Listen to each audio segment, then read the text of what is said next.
Good afternoon and welcome back to the Workbench. This is a quick follow-up video to the previous one I did, or one of the previous ones I did, on the STR-X6768 chips from AliExpress that I showed how they could be confusing given they've been remarked and we don't know exactly what they are.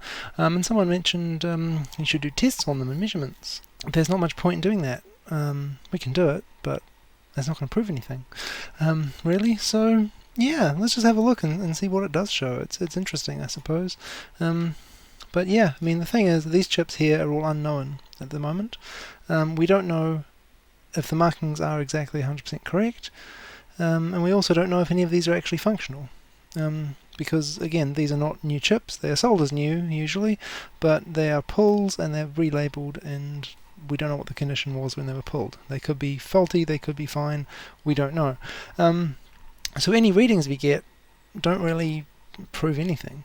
If we go back to the datasheet here, pin 1 is the drain of the internal MOSFET, pin 2 is the source, and then we have VCC is pin 4, ground is pin 3, etc, etc.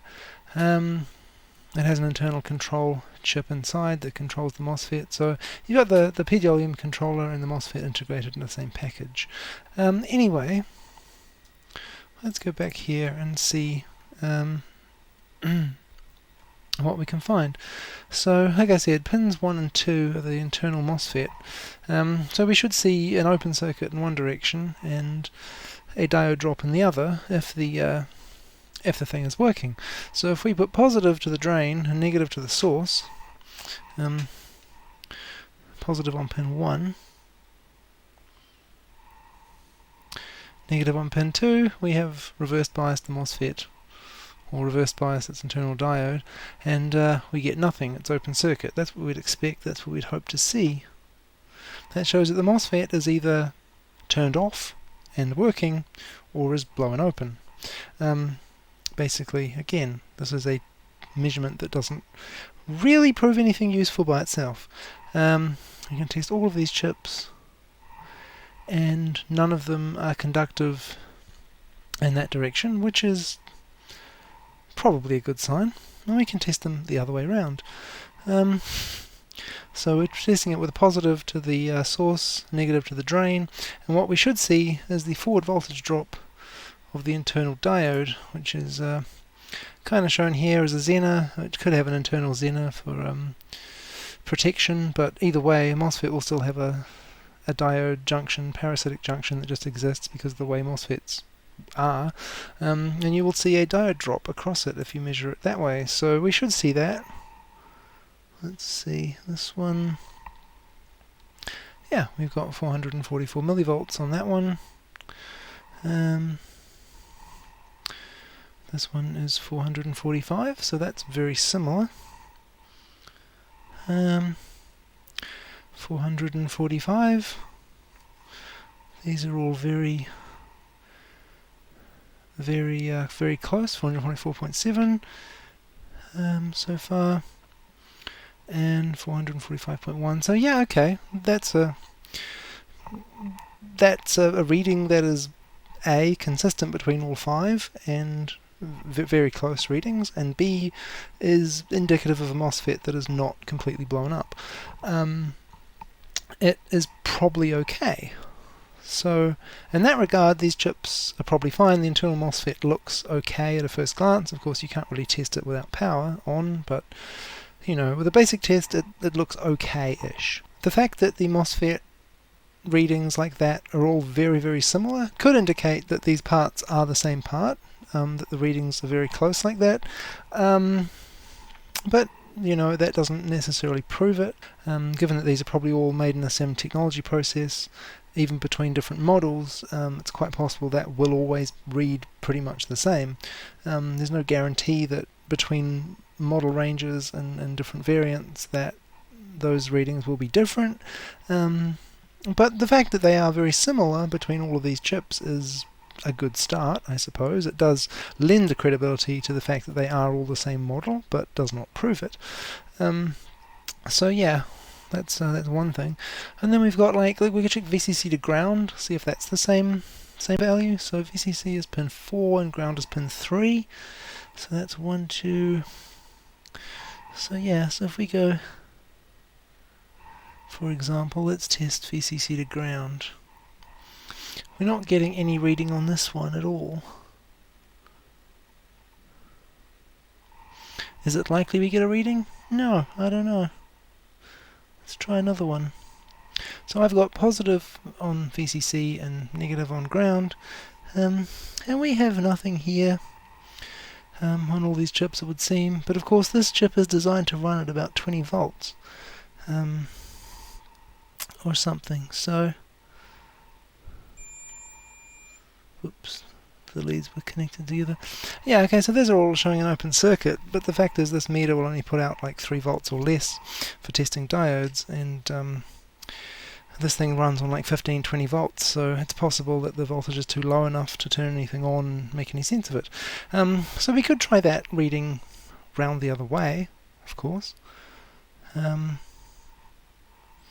We can try positive on ground and VCC is negative, and see if that does anything.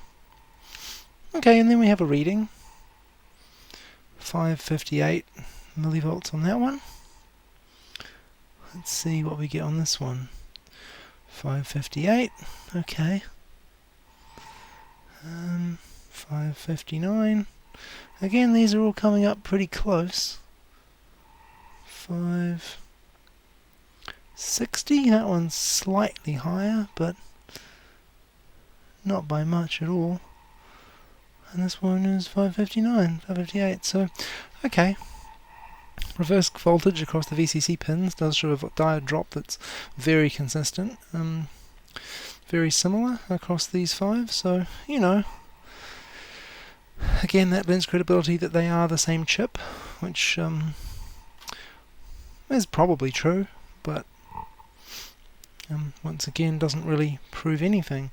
It doesn't prove whether these chips are fine or not, which is what we really care about. And even if they are the same model, are they the same variant? Would that show up as a difference or not? You know, so it's really hard to tell. You need a perfectly good, known working chip of a specific variant and model, and do some kind of testing between that, and then compare it to the others and see if anything made sense. I suppose we could try all the other pins to ground and just see if there's any difference there. So if we go on ground, just pin 3, I'm doing this in the reverse way because you're more likely to get readings that way. Let's start with pin 7, which is the BD bottom detection thing. I think it detects like the zero crossing perhaps. Okay, so on this first one we've got 150, and then on the pin 6, which is the feedback pin, we get 900, and on the SS pin, or OLP, I'm not sure what that is, could be standby or something, I'm not sure, we get 620, so we're looking for a similar reading across all of these, so 140, 900, and so like 150 on here. Well, this one shows open circuit. That's 600 where the other one was 900, and then it shows 620 where the other showed 620. Okay, so that's interesting. This one here on the end is reading markedly different, in fact, between this second one. Let's see what the third one says. Okay, that's also open circuit on pin 7. Pin 6 is once again about 640 millivolts, and pin 5 is 620. Okay, that is very similar. Pin 7 is open circuit. Pin 6 is like 637. And pin 5 is 620. Okay, so we are seeing a pattern here and a odd one out, it would seem. 630 something, We get looks 620. Yeah. Okay. So reverse bias ground to pin 5 seems to be 620 millivolts on all of them, including this one at the end here. Yeah, it's 620 as well. But the other two pins, if we look at pin 6 here, which is the feedback pin, we get 914 millivolts on that pin, while the rest are all showing around 630. So that does indicate a marked difference. So these ones are all around, so these four are all around 630 something, and this one is like 920, 914. So that's definitely a difference there. And also with the pin 7, which is the overcurrent protection bottom detector, yeah, we've got 148 millivolts reverse biased that to ground, and on the other ones it's all open circuit. So yeah, and they're all just open. So that does indicate that at least this one is quite different between the readings between this one and these four. So there's no obvious visual indication of it being blown or anything. I don't see any burn holes or anything like that, but certainly it has a different reading. And yeah, I wonder, actually, let's try that the other way around. If we go positive, if we put negative on ground, positive on that pin 7, what do we get? Still about 150 millivolts. What about the other ones? We get 1.3 volts for that one, and 1.3 volts for that one, and 1.3 volts for this one. Yeah, okay.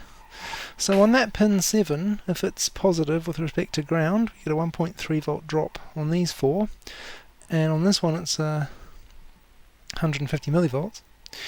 And reverse bias, these ones all show open circuit, and this one still shows 150 millivolts. So it suggests to me that this particular one here is potentially shorted internally in the control chip section.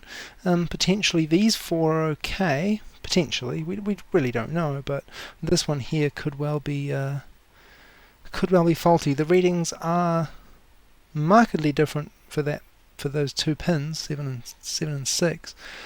7 definitely is very different, and 6 is 300 millivolts higher than the other four. So yeah, there's definitely something suspicious about this. Now, whether that's because it's faulty or because it's a different model, again, we don't know. The original markings have been sanded off and it's been remarked, so you don't know. However, given the way it's reading the same voltage drop forward and reverse biased to that pin, and these are different, suggests that this is probably faulty. There's probably been some damage inside that's occurred, most likely, given sort of experience in looking at these things. So I'd say this chip is probably bad, and these ones are probably good. But that's only because these four measure all basically the same, and this one measures different, and it measures different in a suspicious way. If, for example, that reading reverse biased was also open like these four, but the forward bias result was different, it would kind of suggest maybe it's just a different model of chip, and that it wasn't faulty. But when you've got the same voltage drop forward and backwards, it kind of implies that something's shorted in there, or at least not dead short, but it has failed in some way. So this one I'm pretty suspicious of. Again, this doesn't really tell you much. We're still flying blind here. We don't know what the original markings for any of these chips were. Without a known good one with a known model number that we know for sure, there's no real way to tell anything about these chips. The readings are all consistent between these four, and this one appears to be bad, I would guess. But aside from that, it doesn't really say much. What would be interesting to see would be to compare those readings with the faulty one, or the presumed faulty one, out of the home theatre receiver that I'm trying to fix, and compare that with these and see see how it compares. And I suppose that would be the next step, is to do that, because we know that one is most likely bad. If its readings, say, correspond with this one, then that would sort of suggest, to give a stronger indication that this one is also bad. If its readings were exactly the same as these four, then maybe these four are bad and this one's fine. I don't know. Again, it's really hard to tell. So if you have a bunch of chips that you don't know the condition of, and you don't know the actual original part numbers because they've been sanded off, I mean, tests like this are not that useful. We have determined that this one is different from these four, but what that means is not really apparent. Again, without a known good, known marked correctly chip to compare to, there's basically no point. There's not really much to say. It's not that helpful to do a test with unknown chips comparing to unknown chips. It just doesn't really prove anything. So I wouldn't.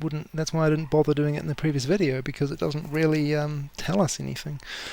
But I guess I'll pull the other chip out of the power supply in that receiver and compare it, because I guess that's the only other thing we can really do. We suspect that chip's bad. Let's compare it to these 5, see if it looks more like one of these or this one, and that might give us a slightly more bit of information, but I don't know, not necessarily. Okay, so here's the power supply back out of the device. You can see this here. That is the chip in the back there. The marking is obviously different because this one hasn't been sanded down, but the marking is the same, STR-X6768. There's no suffix, I believe. It says SK8903 underneath, which I believe is just Sanken. SK is Sanken, the manufacturer, and then 8903 is probably the date code, maybe. Not sure. I was going to say 89th week of 2003, but that doesn't sound right. Anyway, the production date of this board is 22nd of December 2008. So that's interesting. Right before Christmas. Huh. Right, well, let's get this chip out, and then we can compare the readings to these and see if anything useful happens. Because this chip gets power, but doesn't start up, and nothing else seems to be bad on the board. There's no shorts or anything obvious, so it does appear like this chip has just silently failed. We'll take it out and do a comparison between these and just see what happens.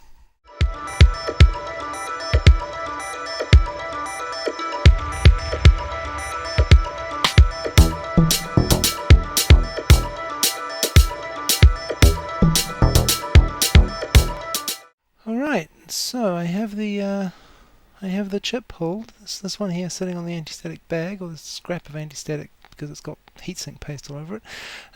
This is the original from the receiver, and as you can see, it is marked differently. Well, not marked differently, but the front is obviously different. We have this sort of smooth rectangular area where the markings are, and the rest of it is sort of a matte finish, where on this one, for example, the whole thing is matte finish and there is no smooth rectangle. So that shows that the thing has definitely been modified. Aside from that, they both say STR-X6768. The font is obviously different on the rebadged one. The characters are thicker, the font is thicker. The date code or batch code or whatever it is down the bottom is obviously a different one. But aside from that, the similarities are quite similar. This one has had the leads cranked out in a different arrangement, suggesting that these were perhaps used in a different product, but also maybe they just bent them like that themselves. They've certainly cleaned the leads up quite well. There's no solder residue like there is on the one I just removed. The leads are nice and clean. They do look like they might be a little too short, so I'll probably have to extend them. Unfortunately, with with extra bits of wire or something if I do want to use one of these. But yeah, this is the, I've drawn question marks on this one because this is the one that is a bit dodgy looking. But yeah, let's do some tests then. Let's compare the electrical readings in diode test mode. Of course it's probably faulty as well, so yeah, we can't really say that it's a known good one. It doesn't work, it doesn't start up, it doesn't turn on, so there does appear to be something wrong with it. But we can compare it anyway and just, yeah, who knows what we'll find. Could be interesting, might not be. Okay, let's see. We've got a potentially good one, a potentially bad one, and a pretty well known to be bad one, but not 100% certain. Let's see what the differences are, if any. Okay, all the similarities. So if we go back to the one of the four that are the same, drain to source we get nothing, source to drain we get that 440 something drop. That is the same on the suspect one. Let's see what it's like on the pulled one. Well, that's 450. It's a little bit higher, but I mean, it's very similar. It's close. These ones are all very close, but this one is slightly higher, 5 millivolts, whatever. Let's test it around the other way. It's open circuit the other way. So far it matches these other 5.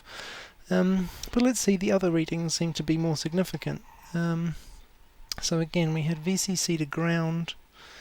Let's see, so that was pin, oh no, ground was pin 3, VCC is pin 4, and in fact all of these I think show open in the, no, we've got 1.5 there, open there, and 1.3 here. Okay, so let's test this. That should be open, that should be 1.5, thereabouts. That should be open, but we get a reading, and this should be 1.3, but we get, you know, 150 or something. So it's a bit strange. And then if we test this one the same way, to VCC we have nothing. The next pin we're expecting about 1.5, 1.6. Sure, okay. This one is open, and then we're getting 1.3. Okay, so the readings on this one are very similar to this one, which is similar to these 3, but the reverse direction was what was more interesting. So if we go back to one of the 4 that are the same, go reverse bias on that pin, we get 555 to VCC, we get that 620 to the SS pin, whatever that is, overload protection I think, something, 630 to the feedback, and open to pin 7, which is the bottom detect I think, over current protection. Okay, and again on the suspect one we've got 555 on VCC, which is the same. Then we've got 620 on the next pin, SS pin, which is the same. But then on the feedback pin we've got 914, which is different, and then we've got 150 on the pin 7, which is also different. Now what do we get on the pulled one? We get 555 almost on the VCC pin, so that's the same. We get, let's see, we get 620 on the other pin, OLP SS pin, pin 5, that's the same. We get 630 on the feedback pin, which is correct, and we get open circuit on the other pin, pin 7. So the readings on this do in fact match the readings for these 4. Now this is the question though, of course. This chip doesn't work. Now we have 4 the readings very closely match this one, which we're pretty sure is faulty because it doesn't work in the device. And we've got this one here, which has different readings that look suspicious. But this one here, we're like 99% sure this one's faulty. This one looks suspicious, and these four match this one here. So again, what does this tell us? Basically, nothing. It could be telling us that these four are also faulty, just like this one, and that this is the only good one, because it's the only one that's different. Or it could be telling us that these five are faulty in one way, and this is faulty in a different way. Or it could be that whatever the fault with this one is, just can't be measured externally, and that these four are good, this one's bad, and this one's bad but in a different way to that one. And that basically still really proves nothing. So yeah, there's there's nothing really to say here. Like, these readings are practically meaningless. All we can say for certain is that this one is different to these five, but we don't know what it means. Experience and educated guessing would imply that this one is definitely bad, but the rest are all unknown. But of course I could be wrong, and this could be the only one that's any good, and the rest are all dead. So yeah, this is what I'm saying. You know, without a known good thing to compare to, no idea.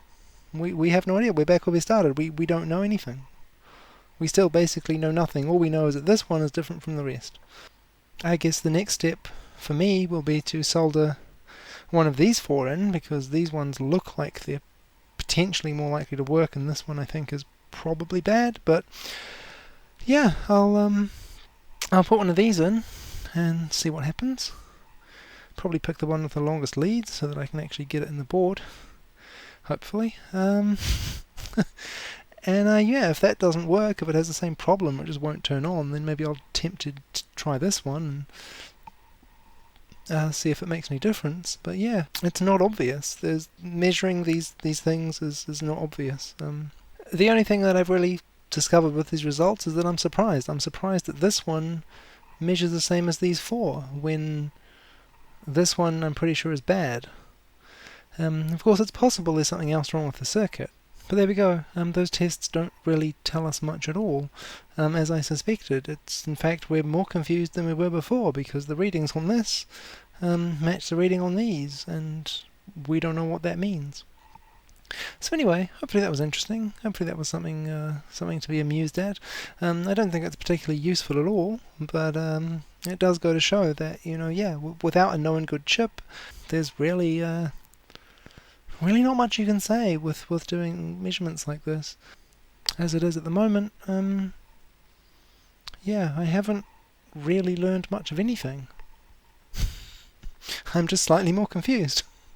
I can't believe I almost missed this, but if you look really closely at this one, on the camera it's more obvious, but in real life that little N at the end is very, very hard to see.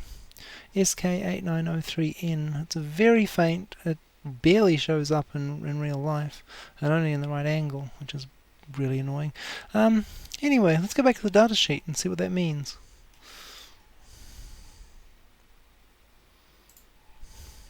So here at the bottom of the data sheet it shows the marking code and does explain how it works. So we have what it says here, the first line, STR, we got subtype is X6768, this is what we have, and then we have a third line. Well, they ignore the SK, which I believe is just the brand, and then we got Y, year, month, date, and a suffix. And so our one is a SK8903, so that would be the last digit of the year, so 2008 probably. Month would be what, August. So August 2008, so yeah, produced only a couple of months before the whole thing was made. And then D is 2-digit date, so that is 03, so is that saying the 3rd of August 2008 possibly? possibly.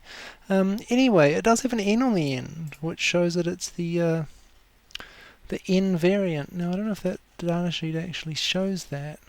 It doesn't, I don't think. I have to go back to the website. Yeah, here we go. So that's the series here. So the N variant, which is what our original chip is, does not have burst operation, and it does have bottom skip, whatever that is. Again, I think that might be some kind of maybe some efficiency thing that works with the zero crossing point. I don't know. Just a guess. I'm probably completely wrong. Doesn't really say. Oh, resonant operation, bottom skip. So I don't know. It has some kind of quasi-resonant operation, and that's probably how it did. Yeah, it either has that or it doesn't have it. Anyway, that pin 7, I guess, helps it to go into that mode by sensing something. Anyway, the point is this version here, STR-X67 that's what we've got, the 6768N. So it doesn't have burst operation, and it does have bottom skip. Now, the plain 6768 also is the same. It does not have burst operation, and it does have bottom skip. But the 6768B, or the 6768F, is different.